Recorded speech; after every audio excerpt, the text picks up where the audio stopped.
Assalamualaikum warahmatullahi wabarakatuh.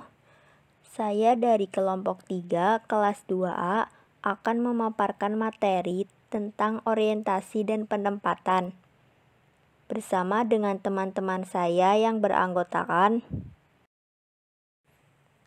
1. Nur Alia Sofani dengan NIM 200.3005. 2. Zalzabilah Riza Umami dengan NIM 200.3006. Yang ketiga, Nova Kristiana dengan NIM 200.323. Dan yang terakhir, Esti Febrianti dengan NIM 200.328. Pengertian orientasi adalah upaya pelatihan dan pengembangan awal bagi para karyawan baru yang memberi mereka informasi mengenai perusahaan, jabatan, dan kelompok kerja. Orientasi terdiri dari dua jenis, yaitu 1. Induksi, yaitu tahap awal dalam karyawan baru mempelajari apa yang akan dilakukan, di mana meminta bantuan, apa peraturan, dan sebagainya. 2. Sosialisasi, yaitu proses yang berjangka lebih panjang di mana karyawan baru mempelajari norma-norma sistem nilai dan pola perilaku yang diisyaratkan oleh organisasi dan kelompok. Tujuan orientasi diantaranya adalah A. Mempelajari prosedur pekerjaan, B. Penjalinan hubungan dengan perusahaan, C. Memberikan karyawan perasaan memiliki dengan memperlihatkan bagaimana pekerjaan mereka sejalan dengan keseluruhan organisasi. D. Mengurangi jumlah stres dan kegelisahan yang dialami oleh karyawan baru. E. Mengurangi biaya startup. F. Memberitahu peran mereka masing-masing. G. Menginformasikan mengenai organisasi dan kebijakannya. H. Memperkenalkan dengan rekan-rekan kerja mereka. Ada beberapa kegunaan format orientasi untuk setiap perusahaan sebagai berikut. 1. Situasi kerja, yaitu karyawan baru perlu mengetahui bagaimana jabatannya diselaraskan ke dalam struktur organisasi dan tujuan-tujuan perusahaan. 2. Kebijakan dan aturan perusahaan, yaitu para karyawan harus memahami kebijakan-kebijakan dan aturan-aturan yang terkait dengan jabatannya masing-masing. 3. Kompensasi, yaitu para karyawan memiliki minat khusus dalam memperoleh informasi mengenai sistem imbalan. 4. Budaya perusahaan, yaitu budaya perusahaan mencerminkan panduan perilaku bagi para karyawan yang meliputi segala sesuatu mulai dari cara berpakaian hingga cara berbicara. 5. Keanggotaan tim, yaitu kemampuan dan kemauan seorang karyawan baru untuk bekerja dan berkontribusi dalam tim perlu diperkuat. 6. Pengembangan karyawan, yaitu para karyawan perlu disadarkan akan pentingnya kemampuan untuk menguasai pengetahuan dan keterampilan yang terus-menerus berubah. 7. Sosialisasi, yaitu untuk mengurangi kecemasan yang mungkin dialami para karyawan baru. Perusahaan harus mengambil langkah-langkah untuk mengintegrasikan mereka ke dalam organisasi informal. Topik-topik orientasi yaitu dibagi menjadi 4. 1. Isu-isu organisasional. Yang pertama, sejarah. Yang kedua, organisasi. Yang ketiga, nama dan jabatan para eksekutif utama. Yang keempat, jabatan dan departemen karyawan.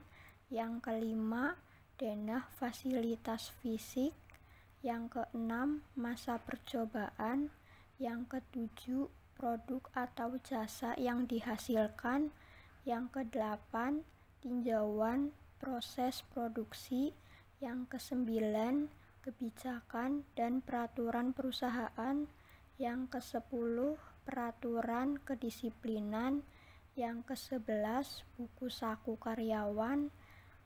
Dan yang ke-12, prosedur dan penegakan keselamatan. 2. Hak-hak karyawan. Yang pertama, skala bayaran dan waktu pembayaran. Yang kedua, cuti dan libur. Yang ketiga, tunjangan pelatihan dan pendidikan. Yang keempat, konseling. Yang kelima, tunjangan asuransi. Yang keenam, program pensiun. Yang ketujuh, layanan-layanan organisasi bagi karyawan. Dan yang kedelapan, program rehabilitasi. 3. Perkenalan. Yang pertama dengan atasan, yang kedua dengan rekan-rekan kerja, yang ketiga dengan pelatih, dan yang keempat dengan penasihat karyawan. 4. Jabatan. Yang pertama lokasi, yang kedua tugas-tugas, yang ketiga persyaratan keselamatan, yang keempat tinjauan jabatan, yang kelima tujuan, dan yang keenam hubungan dengan jabatan-jabatan lainnya. Selanjutnya, manfaat program orientasi, yaitu yang pertama, mengurangi kecemasan karyawan. Kedua, karyawan baru bisa mempelajari tugasnya dengan lebih baik. Ketiga, karyawan memiliki ekspektasi yang lebih realistis mengenai pekerjaannya. Keempat, mencegah pengaruh buruk dari rekan kerja atau atasan yang kurang mendukung. Kelima, karyawan baru menjadi lebih mandiri. Keenam, karyawan baru bekerja dengan lebih baik. Dan yang terakhir, mengurangi kecenderungan karyawan baru untuk mengundurkan diri dari pekerjaannya. Pengertian penempatan karyawan atau sumber daya manusia adalah penugasan atau penugasan kembali seorang karyawan pada sebuah jabatan baru. Kebutuhan penempatan karyawan, baik manajemen maupun non-manajemen, dipenuhi melalui dua cara, yaitu yang pertama, menyewa dari pihak luar perusahaan atau rekrutmen eksternal, dan penugasan kembali karyawan yang ada atau biasa disebut sebagai penempatan dari dalam atau rekrutmen internal.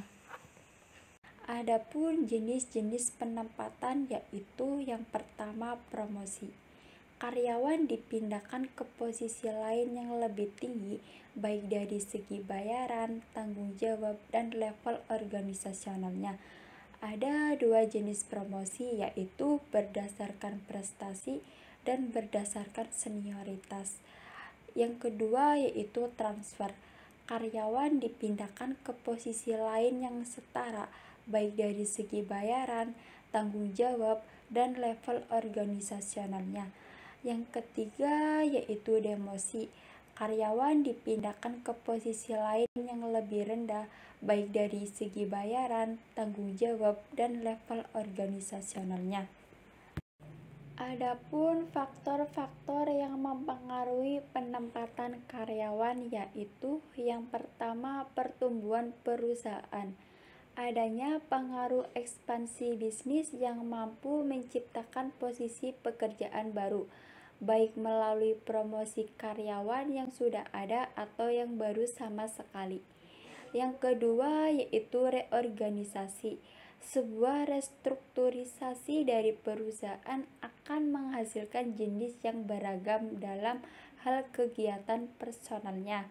Misalnya, jika terjadi merger dan reorganisasi perusahaan, pembelian atau penjualan perusahaan merger dengan perusahaan lain akan mempengaruhi aktivitas Departemen Sumber Daya Manusia, seperti rancangan pekerjaan, kompensasi, manfaat, dan hubungan pekerjaan.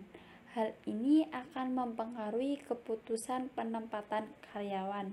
Yang ketiga yaitu kecenderungan ekonomi umum.